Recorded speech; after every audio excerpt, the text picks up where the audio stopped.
Sir, एक जैतान की सियासत में एक लंबे समय से एक चर्चा है कि गोपाल सिंह जी सहित इस क्षेत्र को छोड़ रहे हैं। मैं सन 90 से यहां सक्रिय हूं। जब कर्नल प्रताप सिंह जी पहला चुनाव लड़ रहे थे उस समय भी मेरा कैंडिडेट यहां था, और उसके बाद कोई वर्ष ऐसा नहीं गया जब मैंने विधानसभा के दृष्टिकोण से सक्रिय नहीं रहा हूं।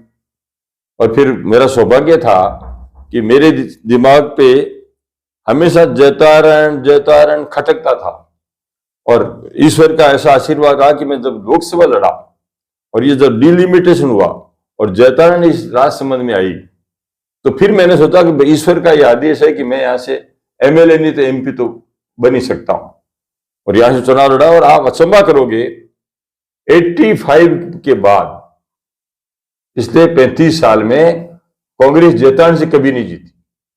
मैं एक ऐसा आदमी था तो इस जैतारण सेगमेंट से 9 के चुनाव में भले 1500 वोटों से आगे रहा, लेकिन कांग्रेस उस समय जीती। उसके अलावा 85 अब तक कभी जीती ही नहीं, न एमएलए में जीती और न पार्लियामेंट। मान के चले कि गोपाल सिंह शेखौत है जो जैतारण विधानसभा से आगामी जो 2023 में चुनाव होने जा रहा है दावेदार है, तो कांग्रेस से। मैं यही कह रहा हूं कि जब मैं 90 से सक्रिय हूं, पार्लियामेंट मेंबर बन गया तो भी मेरा ज्यादा अटेंशन, मेरा पार्लियामेंट फंड भी मैक्सिमम जैतारण में लगा उस समय भी।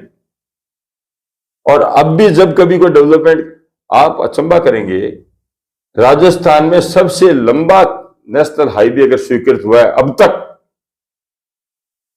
गुलाबपुरा से लेके और जस्सा खेड़ा से लेके रायपुर, जैतारण और निम्बी जोधा, एकमात्र बना है तो यही बना। और मेरे ही समय में मारवाड़ की जो 4 महत्वपूर्ण थी, डेगाना, मेड़ता, जैतारण, ये सब जुड़ी है। तो मेरा इंटरेस्ट यहां था, तभी तो मैं यहां प्रयास कर रहा था। इसके अतिरिक्त चाहे पानी की योजनाएं आई हो, चाहे आपकी जो सेंट्रल स्कूल से बनती है, उसमें सबसे ज्यादा संघर्ष मैंने यहाँ के लिए किया। और रेलवे के दृष्टिकोण से मैं रेलवे पे आ रहा था, बरबिलाड़ा का मैं और बद्री जाखड़, हमने पार्लियामेंट दोनों ने इस मुद्दे को हमेशा उठाया। मैं रेलवे कमेटी का मेंबर था और लगातार सौभाग्य से 4 साल रहा। तो मैंने ये जो मारवाड़ मावली जो था, ये आज जो जस ले रही है आज की केंद्र की सरकार और वहां के एमपी, प्रारंभिक रूप से सारा सर्वे मेरा कराया हुआ था। सर्वे स्वीकृत हुई है, लाइन स्वीकृति के बाद अस्वीकृत हुआ, फाइनेंस में कुछ रुपया स्वीकृत हुआ था। पुष्कर मेड़ता जो लाइन थी ये मेरी स्वीकृत कराई हुई थी। और हरिओम सिंह जी तो खुलेआम कहते थे कि ये मारवाड़ मावली की स्वीकृति गोपाल सिंह ने कहा कि वर्ष 1985 के बाद जैतारण में कांग्रेस नहीं जीती। इसका कारण क्या, क्यों नहीं जीत पा रही है? इतने बड़े नेता जीत रहे हैं। इसका कारण नहीं जीतने का सबसे बड़ा महत्वपूर्ण कारण है, जैतारण में कांग्रेस बहुत ही समृद्ध है, हमारा समर्थक बहुत है, हमारे कैंडिडेट्स का सिलेक्शन बहुत पुअर रहा, और दुर्भाग्य से बार बार हम वही गलती दोहराते रहते हैं, और उसी कारण जैतारण कांग्रेस से हारती। वरना हारने का प्रश्न ही नहीं उठता, हारने का माहौल ही नहीं बनता। मेरे एमपी हटने के बाद भी मेरे पास रिकॉर्ड पड़ा है।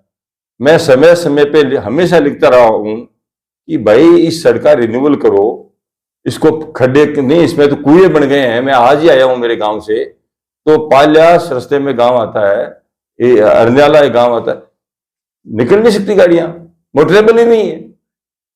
तो मैंने आज उसको जीएम को कहा, अरे मैंने कहा भाई भगवान के लिए ये हमारी आशाएं थी इस सड़क पे, लेकिन अब वो आप जानते हो, आप और हम निकलते हैं, क्या हालत कर रखी है इसकी। तो मॉनिटरिंग करने का काम तो केंद्र सरकार का है ना, एनएचआई है। अलबत्ता पहले ये एक चर्चा थी, इस जैतारण विधानसभा क्षेत्र में एक चर्चा थी कि गोपाल सिंह शेखौत है जो लोकसभा का चुनाव लड़ेंगे, अलबत्ता उनके स्थान पर कोई नया आएगा, यही था, यही चल रहा था, आपने भी सुना होगा। अब मैं लोकसभा चुनाव बिल्कुल नहीं लड़ना चाहता, क्योंकि मैं लोकसभा में रह चुका हूं। मैं ये चाहता हूं कि आने वाले समय में छोटा क्षेत्र हो, उससे मैं जनता की सेवा ज्यादा कर पाऊं, इसलिए मेरा मन विशुद्ध रूप से विधानसभा में। आपकी सरकार है और वरिष्ठ नागरिक कल्याण बोर्ड के आप प्रदेश अध्यक्ष है और बोर्ड के अध्यक्ष भी है, राज्य मंत्री का दर्जा भी है, सरकार आपकी भी है, और आपने वर्तमान में वरिष्ठ नागरिकों के लिए सरकार ने क्या किया, इसके बारे में आप? इस समय सबसे ज्यादा ध्यान हमने जितने भी वृद्धाश्रम हैं उनकी क्या व्यवस्थाएं हैं, वहां उनकी क्या सुविधाएं उनको दी जा रही है, और उसके लिए निरीक्षण की दृष्टि से मैंने कई जगह राजस्थान विभिन्न जगह जाकर के उन लोगों का इंस्पेक्शन किया है और मालूम किया है कि कहीं कोई दुरुपयोग तो नहीं हो रहा है। और मुझे कहते हुए प्रसन्नता हो रही है कि करीब करीब सभी जगह सेवा भाव के माध्यम से वृद्धाश्रम का लोग काम कर रहे हैं। इसके अतिरिक्त जितने भी सीनियर सिटीजन्स है, चाहे वो हॉस्पिटल्स हों, चाहे वो रेलवे स्टेशन हो, चाहे वो कोई भी विभाग, चाहे तहसील हो, कलेक्ट्रेट हो, उसमें वृद्ध जनों को अलग से किस प्रकार से सुविधा दी जा सकती है, कैसे उनको असुविधा से बचाया जा सकता है, उसके लिए उनको विश्राम के लिए उनकी जगह बनाई जाए। इस प्रकार से हमने पूरे राजस्थान में सभी जिला मुख्यालयों पे अपने साधनों से मालूम करके और जो उचित निर्देश देने थे वो भी सभी कलेक्टर को, सभी हेड ऑफ द डिपार्टमेंट्स को और सरकार के सभी अधिकारियों को हमने दे रखा है। इसके अतिरिक्त भी जितने भी सीनियर सिटीजन्स है उनका एकाकी जीवन कई जगह है जहां उनके पुत्र नहीं है, पुत्र है तो सेवा नहीं कर रहे हैं, पुत्री है तो वो सेवा नहीं कर रही है, तो उसके लिए एक नियम बना हुआ है, उसको एग्जीक्यूट करने के लिए कोशिश करते हैं, जिसमें यह नियम है कि कोई भी माता पिता की सेवा नहीं करता, उनका अपमान करता है, उनकी प्रॉपर्टी कब्जा करता है, तो एसडीएम ही एम्पावर्ड है कि उसके लिए वो फैसला कर दे, उसकी लंबी चौड़ी कोई अपील नहीं होती है। इससे बहुत लोगों को हमने रिलीफ दी है। सर, केंद्र सरकार के बारे में आप क्या कहना चाहोगे?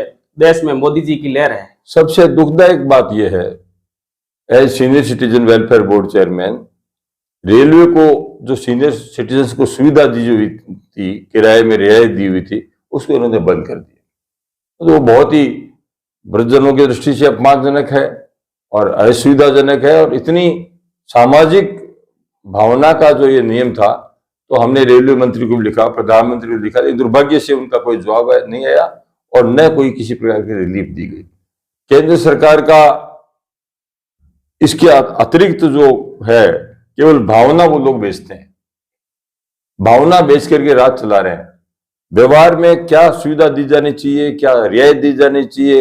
अब राजस्थान सरकार ने ओल्ड पेंशन स्कीम को शुरू किया है, बहुत बड़ी उपलब्धि है, लेकिन दुख इस बात का है कि केंद्र के मंत्री प्रदेश के राजधानी में आकर के कह रहे हैं कि ये असंभव है, ये सफल नहीं हो सकती, जबकि उनकी पार्टी के लोग अब कर्नाटक में चुनाव होने वाले हैं, उनके उसमें घोषणा पत्र में नाम दे रहे हैं कि इस प्रकार। तो ये बड़ी दुखदाई, एक अच्छी चीज को अच्छा नहीं कहना, ये बुरी बात है। सर, एक जैतान की सियासत में एक लंबे समय से एक चर्चा है कि गोपाल सिंह जी सहित इस क्षेत्र को छोड़ रहे हैं। मैं सन 90 से यहां सक्रिय हूं। जब कर्नल प्रताप सिंह जी पहला चुनाव लड़ रहे थे, उस समय भी मेरा कैंडिडेचर यहां था, और उसके बाद कोई वर्ष ऐसा नहीं गया जब मैंने विधानसभा के दृष्टिकोण से सक्रिय नहीं रहा हूं।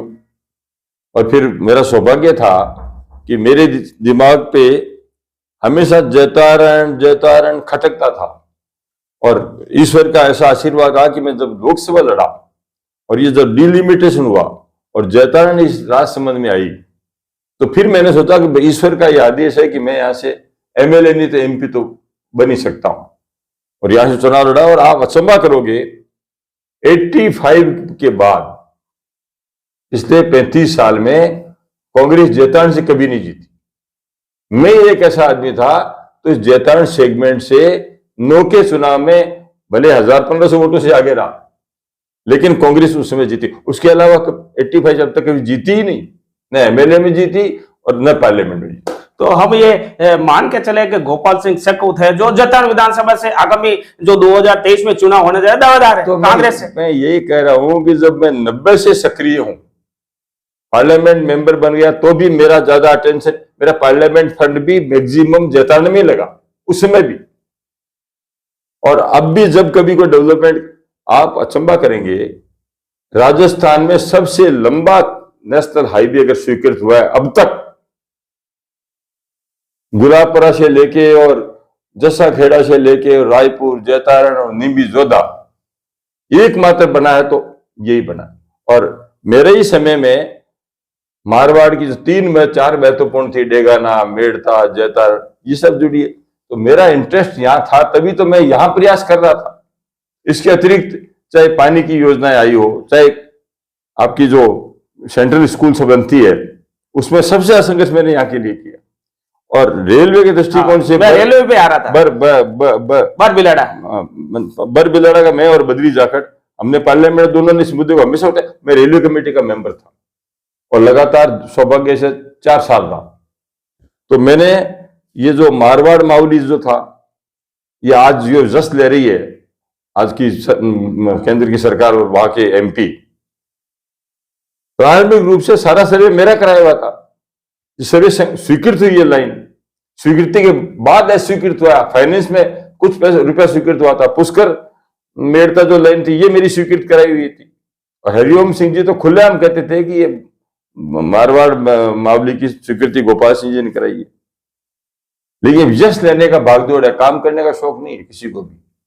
ये इतनी बड़ी रोड बनी, उसके बाद केवल जस्सा खेड़ा से रायपुर के बीच में हिली एरिया जो है, उसमें एनवायरमेंट के कारण सड़क बन गई।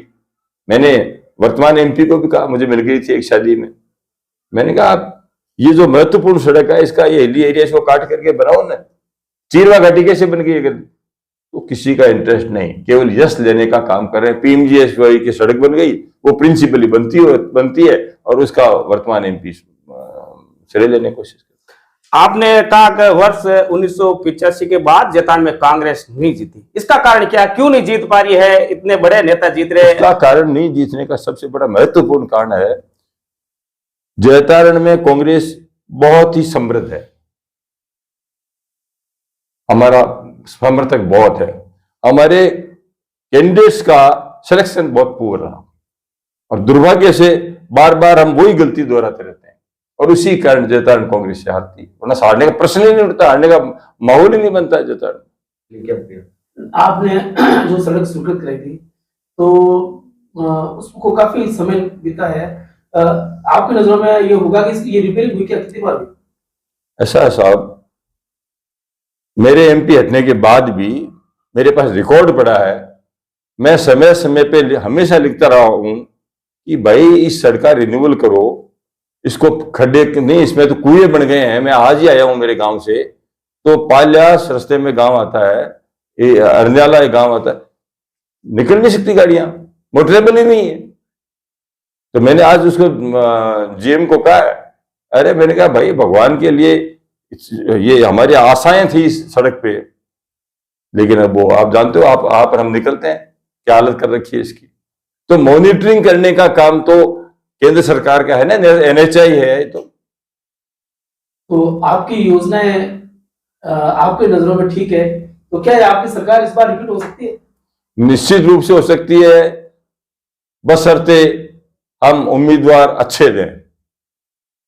यहाँ तो ऊपर लेवल भी खींचतान है, झगड़े चल रहे, खींचतान है। सबसे बड़ी बात तो आप ये सुनिए कि जहां मैं बिल्कुल सक्रिय हूं, आपके सामने बैठा हूं, मेरे बारे में ये बात फैलाई जा रही है कि चुनाव नहीं लड़ेंगे, पार्लियामेंट का लड़ेंगे। ये निर्णय तो मुझे करना, भाई पार्लियामेंट लड़ना चाहता हूं इसमें, और जब नहीं लड़ना चाहता जैतारण से मैं, तो जैतारण में क्यों बार बार घूम रहा हूं? फिर मैं वहीं जाऊं जहां मैं पार्लियामेंट लड़ना चाहता हूं। नहीं, जैतारण का इतना मोह क्यों है? मेरा मोह इसलिए है कि मेरा कर्म भूमि है ये।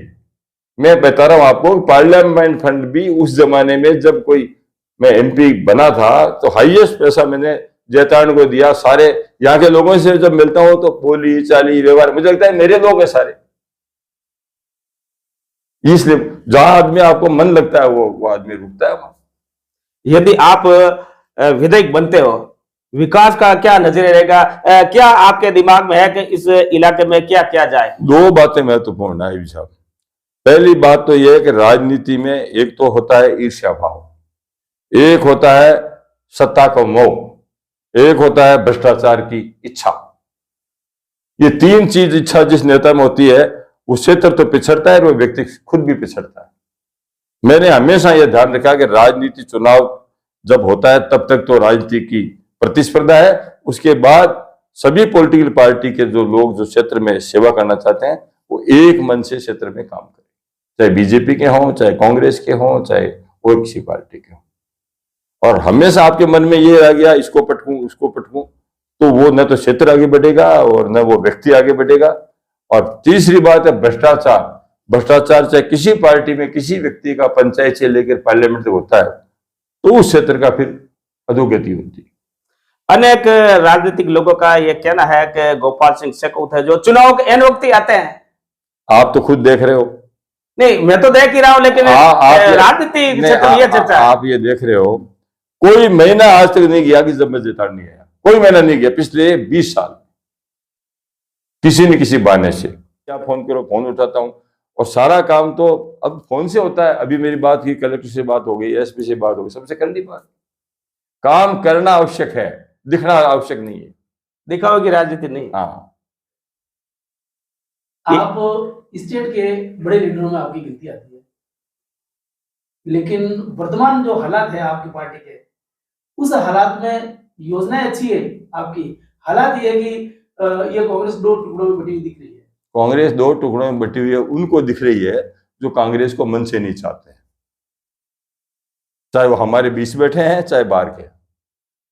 नहीं, दो धड़ों में अभी सामने है दो धड़े। नहीं, दो गहलोत साहब का धड़ा दिख रहा है, एक सीजीजी पायलट का धड़ा दिख रहा है। दो क्या धड़े ये धड़े चुनाव के समय एक हो सकते हैं या इसी तरीके से ये चुनाव निकले? किसी भी शादी में सामेले पे भाईबंद एक हो जाते हैं, कांग्रेस में भी चुनाव आता है सब एक हो जाते हैं। ये है गोपाल सिंह जी शेकौत। और बताना चाहूंगा कि राजसमंद जिस समय परिचय हुआ, नई लोकसभा बनी, उस समय सांसद रहे, कांग्रेस के सांसद रहे और विभिन्न पदों पर आसीन रहे। ये अलग बात है इन दिनों इस क्षेत्र में सक्रिय, और इनके इतर और भी इस इलाके में है जो अपनी कर्मस्थली खोज रहे, अपना नींव मजबूत कर रहे थे। ऐसे में गोपाल सिंह जी शेकौत है जो आज जेतान मीडिया से रूबरू हो रहे हैं। मैं एक बार फिर पूछना चाहूंगा, क्या वाकई में आप इस क्षेत्र से चुनाव लड़ना चाहते हैं या दबाव बनाना चाहते हैं? क्योंकि कहीं हम देखते हैं कई नेता दबाव भी बनाते हैं। मैं 100% चुनाव यहीं से लड़ना चाहता हूं, बशर्ते मुझे हाईकमान टिकट दे। मैं उन लोगों में से नहीं हूं कि टिकट नहीं मिले तो कांग्रेस से विद्रोह कर लूं, कांग्रेस का विरोध करूं। मैं कमिटेड कांग्रेस का कार्यकर्ता हूं, टिकट मिलेगा यहीं से लड़ूंगा, केवल यहीं से लड़ूंगा। एक कांग्रेस में ये भी है क्या कि जो 2 बार हार चुके हैं उनको टिकट नहीं देने का ऐसा कोई है? कोई प्रिंसिपल तो ये है कि 2 बार हारने वालों को नहीं देते हैं, लेकिन कोई दे दे तो दे दे। तो ये है गोपाल सिंह जी शेकौत, जिन्होंने आज स्पष्ट कर दिया, साफ कर दिया, उन चर्चाओं पर भी सहित आपने विराम लगा दिया कि मैं जेतान विधानसभा से कांग्रेस यदि टिकट देती तो मैं चुनाव लड़ूंगा। अलबत्ता पहले ये एक चर्चा थी, इस जेतान विधानसभा क्षेत्र में एक चर्चा थी कि गोपाल सिंह शेकौत है जो लोकसभा का चुनाव लड़ेंगे, अलबत्ता उनके स्थान पर कोई नए आएंगे। यही था, यही चल रहा था, आपने भी सुना होगा। अब मैं लोकसभा चुनाव बिल्कुल नहीं लड़ना चाहता, क्योंकि मैं लोकसभा में रह चुका हूं। मैं ये चाहता हूं कि आने वाले समय में छोटा क्षेत्र हो, उससे मैं जनता की सेवा ज्यादा कर पाऊं। इसलिए मेरा मन विशुद्ध रूप से विधानसभा लड़ने का। जेतान में एक बड़े नेता है, वो भी कह रहे हैं, वो भी सहित उम्मीदवारी कर रहे हैं, बता रहे हैं कि अशोक जी और उनके कोई पैक्ट हो रखा है। मैं नहीं समझता इन बातों को, क्या पैक्ट वगैरह नहीं कर, नहीं कोई समझौते होते हैं राजनीति में? मैं नहीं आप बड़े राजनीतिक हो। मैं नहीं समझता कि राजनीति में कोई कमिटमेंट होता है और कमिटमेंट पूर्ति होती है, मैं नहीं समझता। एक अंतिम सवाल और जानना चाहूंगा, जेतान इलाका में एक किसान नेता है श्री दिलीप चौधरी, और आपके और उनके बीच में क्या मनमुटाव है? यदि आप दोनों एक मंच पे आते तो क्या वाकई में कांग्रेस एक हो सकती है? एकमात्र मनमुटाव उनसे यह है कि वो जब टिकट नहीं मिलता है तो निर्दलीय लड़ लेते हैं, ये अच्छी बात नहीं। आपने तो प्रयास नहीं किया कभी? नहीं, जब वो मेरे नजदीक ही नहीं आते हैं, निर्दलीय चुनाव लड़ते हैं, तो मेरा कांग्रेस से क्या, ऐसे व्यक्तियों से कांग्रेस की दृष्टि से क्या लेना देना? कांग्रेस में अगर वो कमिटेड रहे बिल्कुल बैठे, और मुझे बैठने में उनसे कोई एलर्जी नहीं। लेकिन निर्दलीय लड़ने के बावजूद भी तो पार्टी उनको बड़े बड़े पदों पर तवज्जो देती है। आप मसलन इस पाली जिले की राजनीति आप देख सकते हो तो जिन महत्वपूर्ण एक जो सामान्य कार्यकर्ता है कांग्रेस का, जो और कोई नेता है, उनको जहाँ रहना था वो तो है नहीं, एक पर्टिकुलर एक दायरा में सीमित रह रही है। पद एक अलग चीज है। राजनीति में पद लेने के लिए आने वाले व्यक्ति लंबे नहीं चलते हैं, वो कुछ दिन चल सकते हैं, लंबा चलने के लिए संगठन को कुछ देना पड़ता है, उसके लिए कुर्बानी करनी पड़ती है, उसके लिए पद के पीछे भागना छोड़ना पड़ता है, तब जाके आदमी राजनीति में आगे बढ़ता है। क्या यह शोर है कि यदि गोपाल सिंह शेकोत को यदि टिकट नहीं मिलता है और आपके स्थान पर किसी दूसरे को मिलता तो क्या आप उनके साथ रहेंगे? निश्चित रूप से जिसका हाथ का निशान है उसके साथ गोपाल, चाहे कोई भी हो। कोई भी हो। तो ये थे श्री गोपाल सिंह शेकोत, जो राजसमंद लोकसभा क्षेत्र के सांसद भी रह चुके हैं और मौजूदा दौर में आप राज्य मंत्री का दर्जा लिए हुए हैं और जैतान विधानसभा क्षेत्र में आगामी चुनाव है विधानसभा का, वो उसकी तैयारी में जुटे हुए हैं। सर से जानना चाहूंगा कि जो जैतान इलाका में एक महत्वपूर्ण मुद्दा ये भी है कि जो बेरोजगार युवा है उनको रोजगार दिलाने की दिशा में अब तक आपने क्या प्रयास किया, चूंकि यहाँ 4 सीमेंट औद्योगिक इकाइयां हैं? ये बात तो आप उनसे पूछिए जो लगातार सत्ता में बैठे हैं, चाहे कांग्रेस से आए हों चाहे विपक्ष से आए हों। इतनी फैक्ट्रियां बनी हुई है सीमेंट की, उसमें कितनी लेबर जैतारण की है, वो उनसे आप आंकड़ा लीजिए। मेरी कल्पना यह है कि अगर मुझे मौका मिलता है तो एक एक सीमेंट फैक्ट्री में कम से कम 80% 90% रोजगार स्थानीय लोगों को नहीं, आपको लेबर का विस्तार तो अब हुआ है। तो ये थे गोपाल सिंह जी शेकोत जो मीडिया से रूबरू हो रहे थे। हाँ, चुनाव जीतने के बाद आपका फोकस क्या रहेगा? मैं एक बार फिर उसी सवाल पर आता हूं जो मैंने पहले भी किया है। मैं जैतारण का एक नक्शा बनाऊंगा, उसमें ऐसे कलर भरूंगा कि जैतारण लगे। जो सबसे पिछड़ा हुआ क्षेत्र आज आपका राजस्थान के नक्शे में जैतारण विधानसभा डेवलपमेंट की दृष्टि से इस NH 458 के और या ये जोधपुर अभी बनकर के तैयार है, जिसमें हमारे यहाँ के नेताओं को योगदान नहीं है, इसके अलावा यहाँ कुछ भी नहीं है। तो मैं चाहूंगा कि इस प्रकार से रंग भरे जाएं कि आने वाले समय में अग्रणीय विधानसभा क्षेत्रों में जैतारण हो। बहुत बहुत धन्यवाद आज जैतारण प्रेस से मिलने के लिए समय निकालने का। धन्यवाद, नमस्कार, जय हिंद।